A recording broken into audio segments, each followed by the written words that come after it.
Salut les amis, salut la famille. Donc là on est le 28 avril et c'est pour faire un petit point côté jardin parce que les dernières vidéos c'était que les ruches qui était un de mes grands dossiers. J'en suis pas loin, on entend les autres, les oies en train de cancaner là.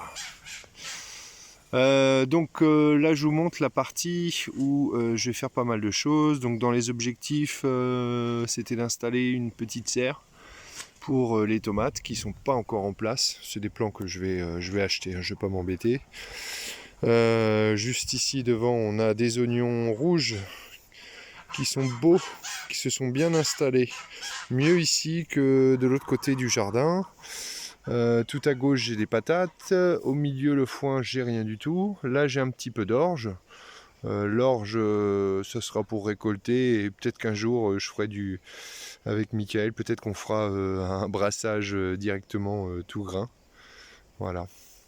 Là-bas, alors j'ai mis du paillage mais on voit que c'est un peu ghetto, c'est-à-dire on retrouve des repousses du terrain. Sur cette partie-là, il y avait vraiment des roseaux gigantesques partout, donc c'est pas évident de l'entretenir, mais bon, c'est mieux cette année que l'année dernière. Je vais encore un peu galérer, mais on baisse pas les bras, on verra bien. Ici j'ai un pommier là, un autre pommier là, et on voit que ça va donner, hein. Donc là on va pouvoir faire tourner le pressoir les amis à l'automne. 1, 2, 3, 4, j'ai 5 pommiers ici, 5 pommiers et ils ont tous des petites pommes en formation, donc ça c'est très bien et ça a été pollinisé par les abeilles, donc en principe on est top. On verra bien, hein. En tout cas ils étaient là, moi je remercie le petit papy feu Maurice qui me les a plantés, on s'est jamais rencontrés.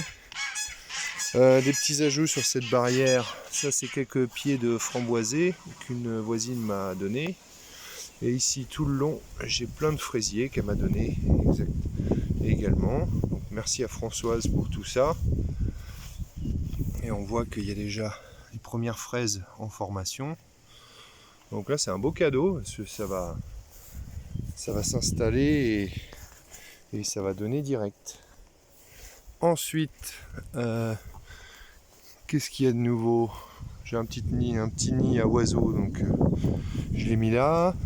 Ça me fait penser que je vais vous montrer un nichoir que j'avais fabriqué, un nichoir à balcon que j'avais fabriqué à un moment où je voulais tester ma scie avec des planches de merde et je l'ai installé là. Et en fait, il y a des mésanges qui se sont installés dedans. Je sais pas si on les entend. Est-ce qu'il y a quelqu'un? Je sais pas si on les entend. Bon, on va pas les déranger, mais en tout cas, les nichoirs, ça peut fonctionner. Là, il y a une mésange qui s'est installée avec sa nichée.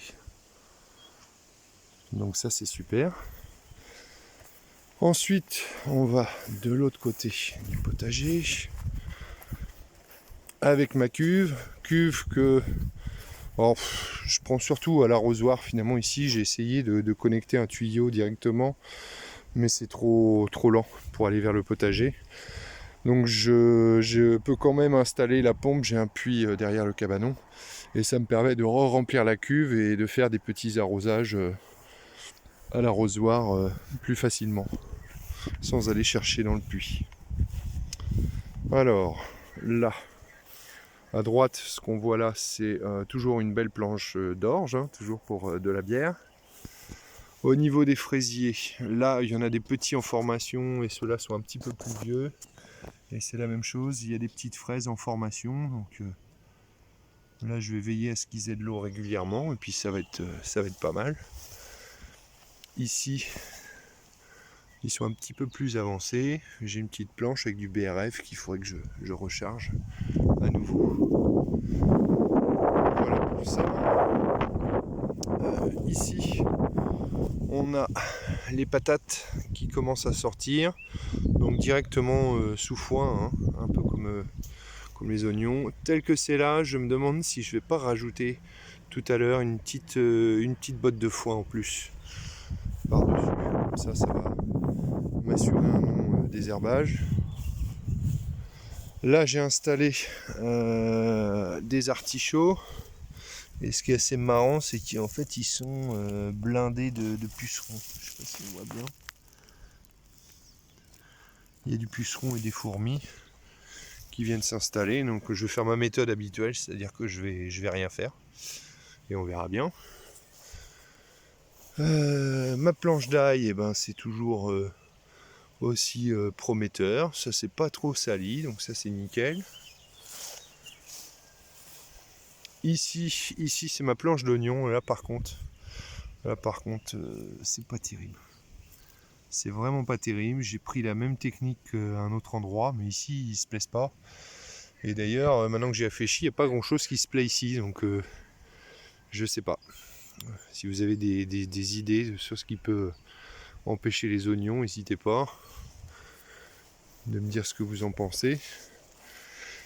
Ici j'ai mes 2 planches de patates et ça commence à sortir.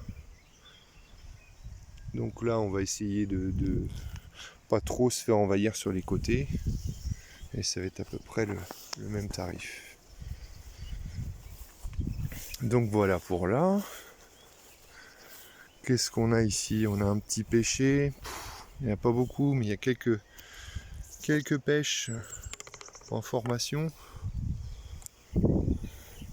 Bon, c'est pas le seul que j'ai ici, donc ça devrait aller. Là, d'autres oignons. C'est un peu mieux que ceux qu'on vient de voir, mais alors toujours un développement moyen, moi je trouve. Hein. Bon, on verra bien. Et l'ail qui se porte plutôt bien. Donc ça c'est prometteur. Voilà. Si j'ai 2-3 trucs là. J'ai des échalotes directement dans le foin. Là ça a l'air de bien se plaire. J'ai mis quelques semis de basilic. Ils se font bouffer. Ouais, comme toujours. Hein. Mais c'est pas très grave, j'en ai d'autres à la maison. Donc ça permettra de voir venir. Bon bah sinon en conclusion je regardais une vidéo que j'avais fait au mois de novembre de ce que je voulais faire cette année dans le jardin. Et ben je suis assez content parce que je voulais avoir une petite serre, je voulais cultiver plus de ce côté là et je voulais aussi diviser ma ruche. Donc ça c'est fait. C'était dans l'autre vidéo, c'est là où où j'ai vérifié qu'il y avait une cellule royale en création, donc ça c'est super. Oh mais taisez-vous un peu là. Ça c'est les bons gardiens anti-vol. Sinon dans les projets, alors il y a une partie que je vous ai jamais montré vraiment parce que c'est au fond. Pour l'instant je garde un peu la surprise, mais je fais pas grand chose ici, hein. Je tombe juste un petit peu pour garder l'accès ouvert jusqu'au fond. Et c'est une bonne idée parce que bientôt il y aura une surprise. C'est-à-dire qu'il va y avoir un autre jardin qui sera pas le mien, mais qui va se trouver juste au bout de cet endroit là-bas. Donc on va pouvoir faire des choses avec d'autres habitants du village. On va se faire un petit jardin collectif. Et pour moi ça va être super parce que je vais pas être loin. Dans les dernières choses, j'ai encore des petites choses là. Ça c'est un arbre à miel. C'est un cadeau de Nico, mon petit frère. Et donc j'en ai 3 comme ça. Un à la maison, 2 ici au jardin. Et donc ils se sont bien plu, ils s'installent. Alors ils feront pas forcément des fleurs dès cette année, mais quand ils en feront, il paraît que les abeilles en raffolent. Donc super, on va surveiller tout ça. Voilà, je détaille pas sur la vigne, j'ai quelques pieds de casseille aussi, quelques fruitiers, j'ai des cognaciers aussi dans le coin. Par contre, je vois pas les fruits. Bon, les coins c'est pas ce qui manque. Hein. Moi, ce qui m'intéresse surtout, c'est d'avoir pas mal de pommes, d'avoir des poires. Les poiriers, je ne vous ai pas montré, mais ça va faire des poires cette année. Et ce qui m'intéresse, c'est les pommes pour faire du jus de pomme, voire du cidre. Et sinon, les poires, alors les poires, on a testé à la maison, et les poires séchées, c'est une tuerie. Donc je compte en mettre dans mon déshydrateur, et ça permettra de stocker des choses comme ça. Voilà, bah c'était le petit tour de jardin. J'espère que ça vous a plu, et puis je vous tiens au jus, même si les prochaines vidéos, ça risque d'être encore les abeilles. Allez, portez-vous bien. Ciao!